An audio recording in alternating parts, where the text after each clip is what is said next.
Few philosophers have confronted the bleakness of existence with such clarity and such unflinching honesty as Arthur Schopenhauer. For him, life is not a grand journey toward happiness or self-actualization, but a restless struggle against an endless tide of suffering. We are driven by a blind, insatiable force, the will, that compels us to want, strive, and desire without end. And with every desire fulfilled, a new one emerges, ensuring that peace remains a brief illusion and suffering the constant background of our being. Schopenhauer's vision is not heartless. It is lucid. He does not disguise the cruelty of nature, the futility of ambition, or the tragic patterns of human desire. Instead, he asks the question most refuse to face. What if life is not designed for happiness at all? What if pleasure is not a goal but a momentary anesthetic between episodes of pain? In a world addicted to positivity, Schopenhauer's philosophy is a sober glass of cold water, but it is not without insight, or even a strange form of liberation. To understand suffering as fundamental is not to despair, but to see clearly, and in seeing clearly perhaps to find dignity. So we ask, is life just suffering, with moments of distraction? And if so, what does that reveal about how we live, and why? The tyranny of the will, why we are never at rest. At the center of Schopenhauer's philosophy lies a haunting idea that existence is driven not by reason or purpose, but by a blind, insatiable force, the will to live. This will is not conscious, it is not moral, it does not ask what is good or wise, it simply wants. It drives all life to survive, reproduce, strive, and consume, without end, without rest. For Schopenhauer, the human condition is a cruel paradox. We possess intellect, reflection, and imagination, but these gifts do not liberate us. They only make us more aware of our servitude to the will. Unlike animals who suffer in ignorance, we know we are trapped. We feel the weight of desire even when we cannot name it. And when one desire is fulfilled, another rises to take its place. This cycle is not a flaw of life, it is its structure. The will creates suffering through perpetual striving. The moment we approach what we want, it loses its charm, the joy fades, and the hunger returns. In this sense, life is not a path to peace, but a treadmill of want. A hunger that devours satisfaction as soon as it appears. We are never at rest, because rest is death to the will. To stop striving is to negate the very force that animates us. This is the tyranny of the will. It drives us without offering contentment. It is not cruel by design, but it is cruelty in effect. Schopenhauer's insight is brutal but honest. He does not flatter human nature.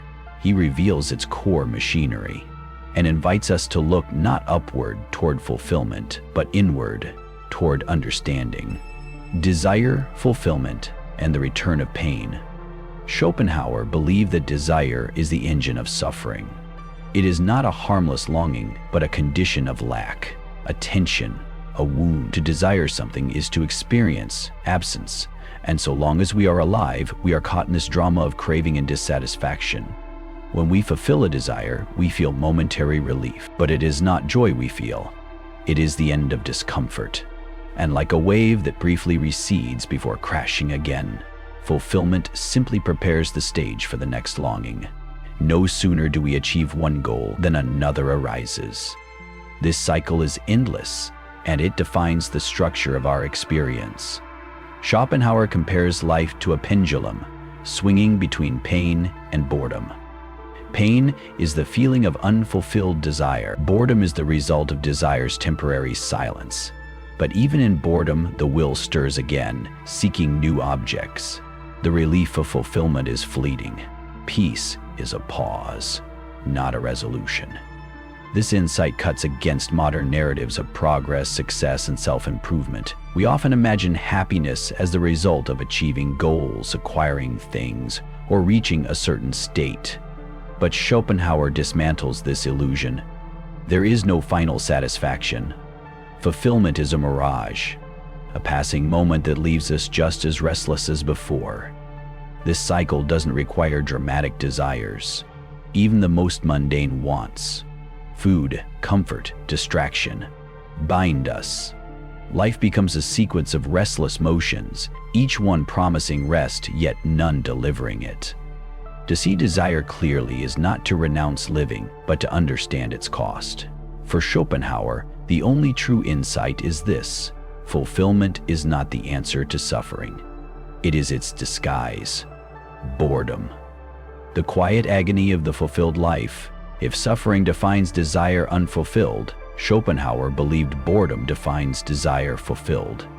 It is the quiet, colorless agony that emerges once the immediate needs of life have been met and nothing remains to distract us from ourselves. Unlike pain, boredom does not shock the system. It doesn't cry out. It lingers. It dulls. It reveals the void beneath the will's relentless motion. When all is calm, we expect peace, but instead, we encounter a restlessness without object. This is boredom, not the absence of stimulation, but the unbearable presence of time. Schopenhauer's observation is that we are not equipped for stillness. When the will finds no immediate desire to chase, we are confronted with the raw emptiness of existence. The hours stretch, the self echoes, and in that void we sense the deeper truth. We were not made for peace. We were made for pursuit. This is why the modern world, despite its abundance, is haunted by dissatisfaction. We are surrounded by comfort, entertainment, and opportunity, yet plagued by restlessness. When needs are met, we invent distractions. We scroll, binge, consume anything to avoid the silence. Boredom, once a luxury of kings, is now a global epidemic. Schopenhauer saw this not as weakness, but as structure. The will is not content with enough. It feeds on motion. When motion stops, it turns on itself. Boredom is the will turned inward, a suffering born not of lack, but of excess. To face boredom is to face the self without illusion.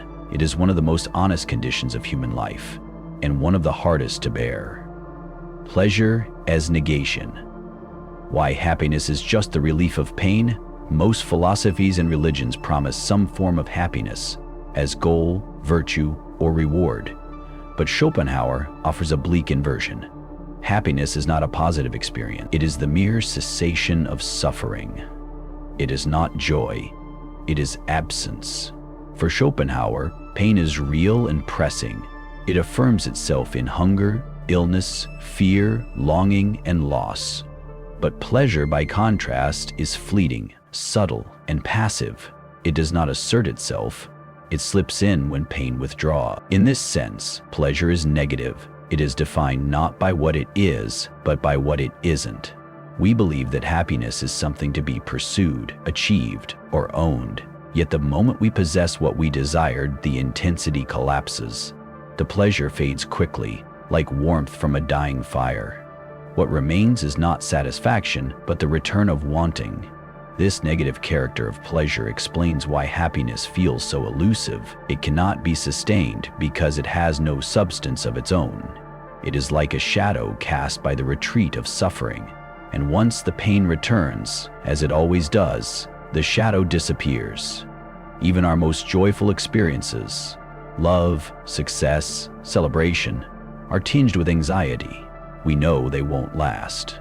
Schopenhauer's insight is not to dismiss joy, but to contextualize it as a brief relief, not a final answer. To understand pleasure this way is not to fall into despair, but into realism. It prepares us to stop chasing happiness as a permanent state, and instead seek wisdom in its fleeting nature. Schopenhauer does not deny beauty or joy. He simply refuses to lie about their foundation. They arise not from the fullness of life, but from the temporary silence of its pain.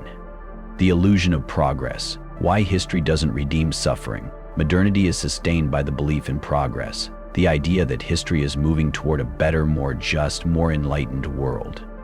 Schopenhauer rejected this entirely. For him, human history is not a ladder, it is a wheel. The same desires, the same violence, the same suffering repeat endlessly, masked by new technologies and names. We imagine that science, politics, and education are lifting us out of ignorance and cruelty, but Schopenhauer saw through the costume. Beneath the surface of civilization, the will remains unchanged, driven by ego, power, lust, and fear. The forms evolve, but the substance remains. Progress, in his view, is a narrative we tell ourselves to make suffering seem purposeful. It offers the illusion that our pain has meaning, that it is leading somewhere. But suffering does not accumulate into redemption. It accumulates into more suffering. The wars of today are not fundamentally different from those of ancient times. The anxieties of the modern mind are not superior, they are just louder. Schopenhauer's critique is not cynicism, it is a demand for honesty. He refuses to sentimentalize history. He reminds us that every generation inherits the same engine, the will to live, the hunger that drives conflict, reproduction, competition, and despair. We may have iPhones and medicine, but we still ache, still fear death, still long for what we cannot keep. This is why he considered history a mirror, not a march. It reflects the structure of human nature, not its transcendence.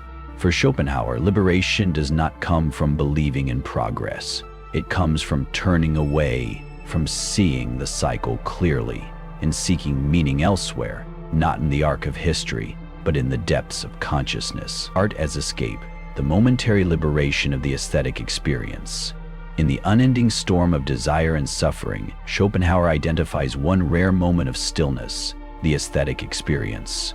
When we lose ourselves in art, be it music, painting, poetry, or nature's beauty, we step outside the tyranny of the will. For a fleeting time, we are no longer wanting, striving beings. We simply perceive. This, for Schopenhauer, is the true power of art. It suspends the will. In these moments, we cease to be individuals bound by need and become pure subjects of knowing. The world is no longer something we want from, it is something we contemplate. A landscape does not demand, a symphony does not lack. Beauty, when truly absorbed, arrests desire. Art, then, is not entertainment, it is liberation. Aesthetic experience offers the closest thing to transcendence in a world without divine salvation. It doesn't end suffering, but it pauses it. It grants a temporary clarity, an escape from the chaos of becoming into the stillness of being. Schopenhauer held music in especially high regard, calling it a copy of the will itself. Music bypasses language, thought, and form. It reaches us directly, evoking emotion without object. In this way, music expresses the essence of life, its struggle, its sorrow, but without requiring us to suffer it personally. The value of art, then, is not in distraction, but in distance. It reminds us that there is another mode of existence, not defined by desire, but by observation. Even if temporary, these glimpses matter. They give us the courage to carry on, and the insight to see beauty amid the brutality. In a world ruled by the will, art offers not salvation, but reprieve. And sometimes, that is enough. Compassion and pity, Schopenhauer's surprising moral core. For a philosopher so often associated with bleakness, Schopenhauer presents a surprisingly tender moral foundation, compassion. In a world dominated by suffering, he argues, true morality begins not with abstract principles, but with the immediate recognition of another's pain. Schopenhauer rejects traditional ethical systems based on reason, divine command, or utility. He sees them as cold, impersonal, and ultimately secondary. For him, the root of all moral behavior is Mitleid, a German word often translated as pity, but better understood as a deep intuitive compassion. When we encounter another being in pain, something within us resonates. For a brief moment, the illusion of separateness dissolves. We recognize the same will, the same torment of desire, fear, and vulnerability that animates us. In that recognition, we act not out of calculation, but out of shared being. This form of compassion is not sentimental. It is grounded in metaphysics. Schopenhauer believed that all beings are expressions of the same underlying will. To harm another is to harm oneself. Ethics, then, is not a contract. It is a realization. Compassion becomes the only true moral instinct because it alone interrupts the will. It causes us to restrain ourselves, to forego advantage, to protect the weak. It is the one place where the cycle of self-interest gives way to something higher, something selfless. In this light, Schopenhauer's pessimism does not lead to cruelty, but to care. The more deeply we understand suffering, the more gently we treat others. Pity is not weakness, it is wisdom. It is the knowledge that beneath all masks we are fellow sufferers. In a world that aches, compassion is not merely good, it is necessary. The wisdom of renunciation, turning away from the will, having diagnosed life as a ceaseless cycle of striving and suffering, Schopenhauer offers a radical antidote: renunciation. If the will is the source of all pain, then the path to peace lies not in fulfilling it, but in denying it. The solution is not more desire, but less. This idea is deeply influenced by Eastern philosophies, especially Buddhism and Hinduism.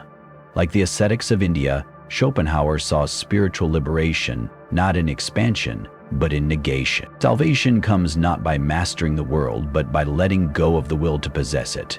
Renunciation is not mere passivity, it is a conscious inward turning, a refusal to be ruled by craving, fear, or ego. It begins with aesthetic experience and compassion, but it culminates in self-denial, the quieting of the will through meditation, ascetic practice, or contemplative life. This is not an easy path. It means stepping away from the noise of the world, rejecting its promises, and accepting solitude. It requires discipline and a kind of spiritual severity. But for Schopenhauer, it is the only real escape from the prison of the self. In renunciation, the self is no longer the center. The boundaries between individuals blur. The constant "I want" becomes silence. This, Schopenhauer believes, is where peace lies, not in achieving happiness, but in ceasing to chase it. Modern culture often views renunciation as failure or repression, but Schopenhauer reframes it as wisdom, the clarity that comes from seeing through illusion. In a world that constantly demands more, the soul that desires nothing is truly free. To renounce is not to deny life, but to release its grip. And in that release, perhaps, we find something like grace. Existence is error, the tragic structure of being itself. In one of his most unsettling claims, Schopenhauer suggests that existence itself may be a fundamental error. Life is not a gift, a blessing, or a miracle. It is a mistake. This is not a metaphor. He means it ontologically. To exist is to suffer, and to suffer is to affirm a world built on the restless, irrational force of the will. For Schopenhauer, the very fact of being conscious is a burden. It exposes us to fear, loss, pain, and longing. Unlike inanimate matter or unconscious life, the self-aware human being is condemned to reflect upon its condition and to feel its futility. Existence, then, is structurally tragic. It is not flawed in parts, but in whole. No amount of progress or pleasure can redeem the fact that to live is to hurt, and to die is inevitable. The will creates life, but it does so blindly, heedless of the suffering it produces. In this sense, Schopenhauer is closer to antinatalism than optimism. Non-existence, he claims, may be preferable to life.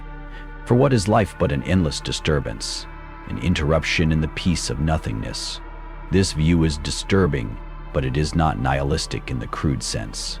Schopenhauer does not revel in despair. He merely removes the illusion that life is inherently good.